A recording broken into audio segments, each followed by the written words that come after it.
Okay, this is an exercise called the Canadian twist, and this is an exercise that I created myself based off an exercise called a Russian twist. Now, a Russian twist is where you're lying on the ground, basically with your feet up, and you hold a medicine ball or a dumbbell, and you rotate from side to side.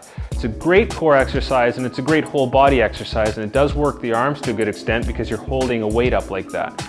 Now, I modified this and made the Canadian twist because with using a band like this at a low level attachment point, it actually pulls you in one direction. Where you're doing a Russian twist, you're just basically holding on to a weight and then you're rotating, but you're not having any force pulling you either direction.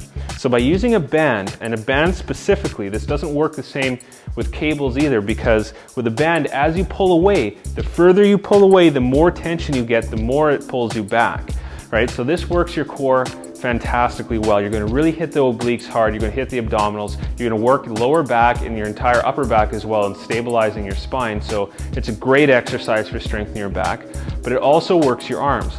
Now what you want to do with this exercise is really focus on keeping your arms locked in position. What I tell people sometimes is that imagine you're hugging a tree and you hold your arms in this position and you keep your upper body kind of locked into that position all the way through. So as you rotate here, you can see this, my shoulders and my arms are basically one unit and they just move as one. What you don't want to do is keep your torso stationary and then move from your arms, because then all the action here is happening in the shoulders.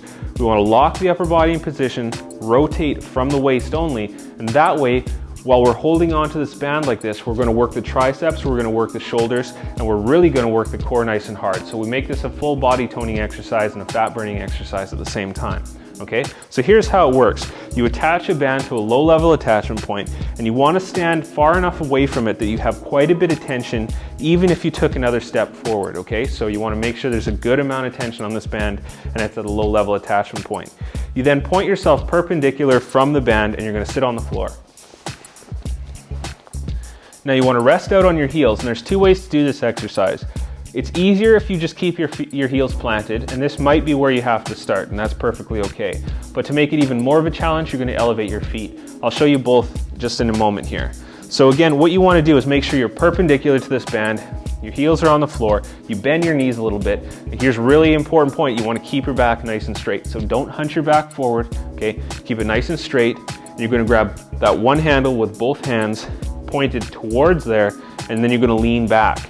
Now you want to lean back until the point where you feel your abdominal muscles lock on, kind of at the midpoint of a sit-up or a crunch. So you get to that point, you'll feel your abdominal muscles go tight, you'll start to shake a little bit, that's exactly where you want to stay. Okay, grab the band, get that point there, rotate and hold, and back.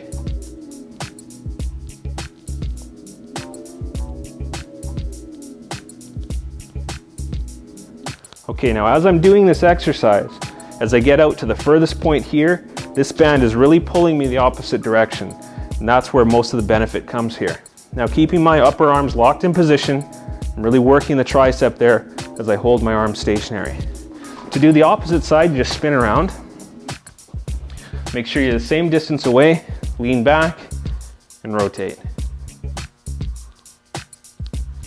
Now as you move back towards the attachment point there, you want to keep it nice and slow. You don't want to pull out and then quickly spring back. Keep it nice and controlled all the way through. And that's the first portion of that exercise.